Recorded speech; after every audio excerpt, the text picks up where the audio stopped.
এই আপনি রাস্তার মাঝখানে দাঁড়ায় আছেন কেন? মাথায় সমস্যা নাকি আপনার? এখনই তো অ্যাক্সিডেন্ট হয়ে যেত, তারপর দোষটা হইতো আমার। আরে আজও এখনো দাঁড়ায় আছেন কেন? সরেন। সরি।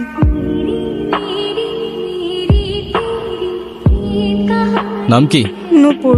এভাবে একা রাস্তায় দাঁড়িয়ে আছেন কেন? আপনি কোথায় যাচ্ছেন? রূপগঞ্জে। আপনি চাইলে আমি আপনাকে ড্রপ করে দিতে পারি। দেখেন, এরকম একটা রাস্তায় আপনি অন্য কোনো ট্রান্সপোর্ট বা কিছু পাবেন কিনা কোনো ঠিক নাই। সো যাবেন কি যাবেন না, চয়েস ইজ ইয়ার্স।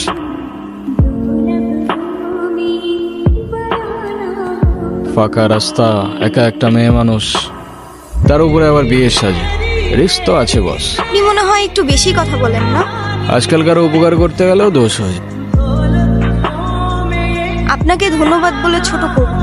আরে চিল, কোনো প্যারা নেই। আপনি তাহলে যান। হ্যাঁ, ওকে।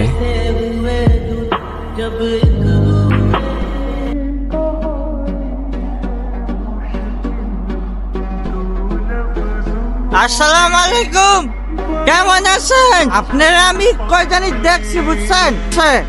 আপনারা আমি টিভিতে দেখছি, টিভি। সমস্যা কি তোর? ওনারা ডিস্টার্ব করতেছিস কেন? এইটা আপনার ফ্রেন্ড, ওর জন্য আসছিলেন? না, উনি আমাকে অনেকক্ষণ ধরে বিরক্ত করতেছে। এই বউ, এটা কে? এই কি লাগে ও তোর? আপা, আপা, উনি আমার আপা হয়। হ্যাঁ, মেয়ে দেখলে মাথা ঠিক থাকে না, না? বিরক্ত করতেছিলি কেন?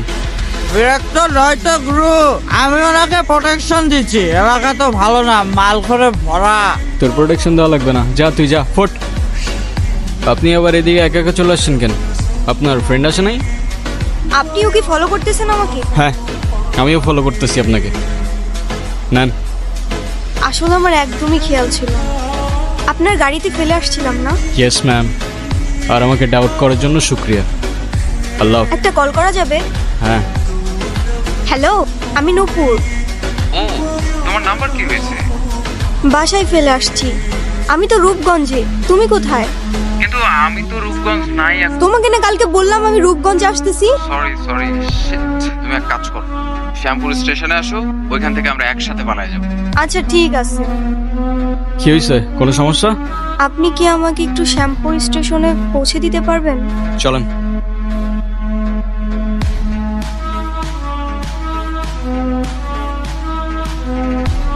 কি হলো, থামলেন কেন? আমার ক্ষুধা লাগছে, খাইতে যাব। আপনি খাবেন? না। ঠিক আছে, খাইলে আসেন, না খাইলে নাই। আচ্ছা, আপনি কি মানুষ বলুন তো? একটা মেয়ে না করলো আর সাথে সাথে তাকে রেখে চলে আসলেন। আপনি জানেন না মেয়েরা একটু লাজুক প্রকৃতির হয়? আপনার ভাগ্যটাও ভালো, আমি আপনাকে দুইবার জিজ্ঞাসা করি। তা না হলে একবারের বেশি দুইবার আমি কাউকে বলি না। এই ছোট, আরেকটা শর্মা নিয়ে আসো। উস্তাদ, ভাবিলি একটা শর্মা। কি হয়েছে? ওই পিচ্ছিটা আমাকে ভাবি বললো কেন? আমি কি জানি, ওরে জিজ্ঞাসা করেন। ভাই ভাই, আপনার টাকা ধরেছেন। কি হয়েছে? আপনার টাকা রেখে গেছেন। আরে এটা তোর বকশিস। এত টাকার বকশিস দেন নাকি? দিলাম তোরে। ভাই, গাড়িটা তো মেলা সুন্দর। এর থেকে অনেক বেশি সুন্দর তুই আর তোর মন। ঠিক আছে ছোট, ভালো থাকিস। চলেন তাহলে। আই গেস আমাদের জার্নি এখানেই শেষ। আচ্ছা, আপনার বয়ফ্রেন্ড কই? ও আসে নাই? আপনার ফোনটা একটু দেন তো।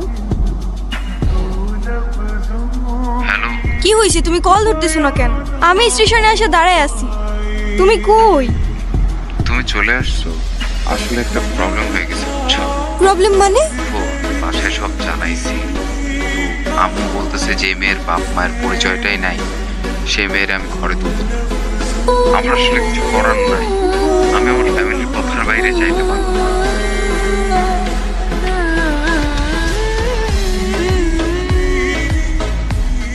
আচ্ছা, আমার সাথে বারবার কেন এমন করে বলতে পারেন?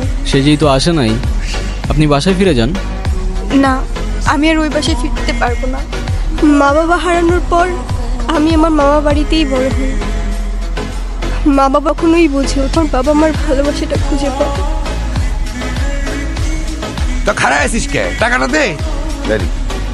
এই 500 টাকা তোর কাছে রাখ। আর তোর মামি আসলি কোষ? আমি হাটে গেছি। হ্যাঁ, বদ অভ্যাস। তিন বেলা না খেয়ে থাকলেও তার জুয়া ছাড়া এক মুহূর্ত চলত। আর তার জুয়ার সঙ্গী ছিল জাহাঙ্গীর। এমনি খেললে তো বাড়িঘর বন্ধ রাখতে হইব। এর থেকে তোমার আমি যেটা কইছি সেটা তোমার লেগে ভালো। টাকা পয়সা কোনো সমস্যা না, টাকা পয়সা সব আমি তোমার ম্যানেজ করে দেবো। তুমি যদি রাজি থাকো তাহলে খেলো আরেকটা। আচ্ছা ঠিক আছে, দেহম নে, দে টাকা দে। গঞ্জে গেছিলা নাকি? হ মামা গঞ্জে গেছিল, নিজের মানুষ। এই জিনিসটা আপনার জন্য, নুপুরের জন্য কিছু গঞ্জের থেকে কেনাকাটা করছিলাম, একটা পরে দিতে পারবো না? তাই নাকি? রেখা জাহাঙ্গীরের লগে ওর বিয়া দিবি। কি কন মাইয়াটার তো কিছুই কর নাই। কেন ওরে কয়া লাগবো কেন? বেশি কথা বাড়ানো তো। যাও ওরে রেডি করে নিয়ে আসো, যাও। জুয়ার আসরের থেকে খুব বেশি কিছু না। দেখি আমার হবু বউটা কেমন লাগতেছে। তোরে না একটা পোলায় ভালোবাসে, কল দিয়া পোলাটার সাথে পালায় আসা। তোর জীবনটা নষ্ট করিস না। জায়গায় আপনি চাইলে আমার সাথে যেতে পারেন, দরকার হয় আবার আপনাকে দিয়ে যাবো এখানে, কেমন?